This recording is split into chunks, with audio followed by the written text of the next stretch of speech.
Okay, within the module, you have decided on lots of things. You have, this is the beginning of module 2. You've kind of written your background information. You've maybe finalized your APA references. You have developed some research questions or goals. You have made sure that your questions are testable, measurable, relevant, appropriate for your grade level, and aligns with normal scientific processes. And you have formed your hypothesis or hypotheses, depending if you have more than one. And you have looked at lots of different ways to take an actual research question, identify what are called some variables, and then write a possible hypothesis. And so that identification of variables leads to this next section where you've watched a video looking at the difference between a variable and a control and what sample sizes might look like. And so when you design your actual experiment, you have to note what those things are. You have to know what your variables are going to be. What's your independent variable? What are you going to manipulate? What's your dependent variable? What are you going to measure? What are some things that you're going to control, to keep constant, to make sure that anything happens because of the independent variable? So after you have kind of figured all of those things out, including a plan for the data you will collect and how you will analyze it, and you have looked at safety. Safety is a huge part of working in an institutional lab facility or any type of setting. If you're working with chemicals, live specimens, any type of bacteria, which are called biological agents, then you have to note from the material safety data sheet that you understand the risks involved with working with any chemicals. And so now when you've done all of those things, you're ready to put your research plan together. And I have given you a template for that that's linked. And so quite a bit of this you've already worked on. You should already have maybe come up with a title. You've pretty much written an abstract. You have your research questions. You've written your hypotheses.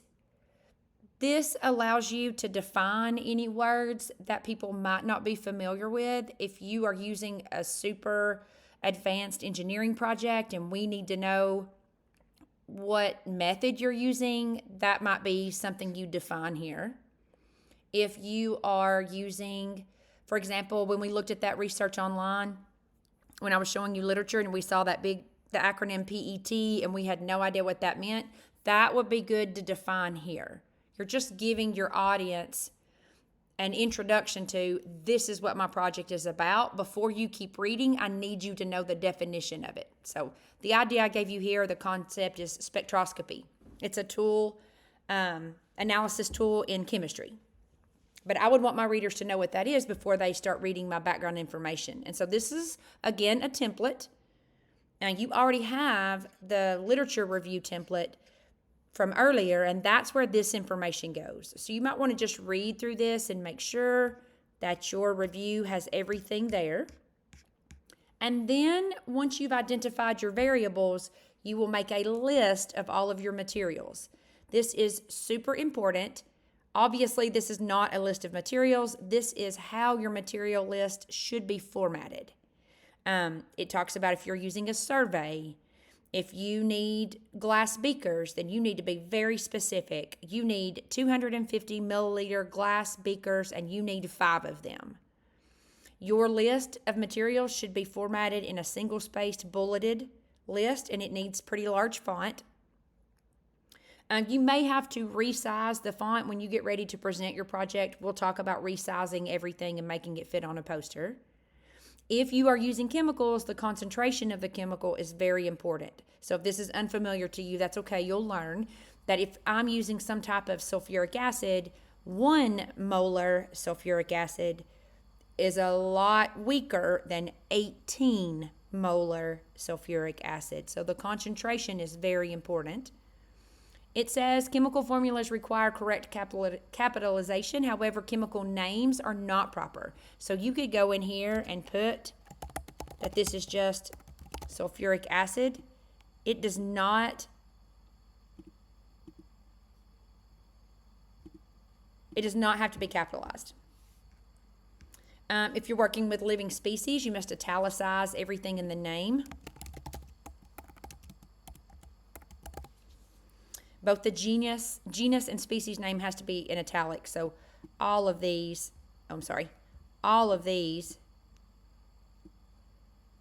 would have to be italicized. You would capitalize the first letter of the genus, but keep the species name lowercase. So again, those have to be in italics. If you are using a survey, if you're doing some type of project that has human participants and they're taking a survey for you, answering some questions for you about a topic, then you have to include information about your survey, and I've added that here.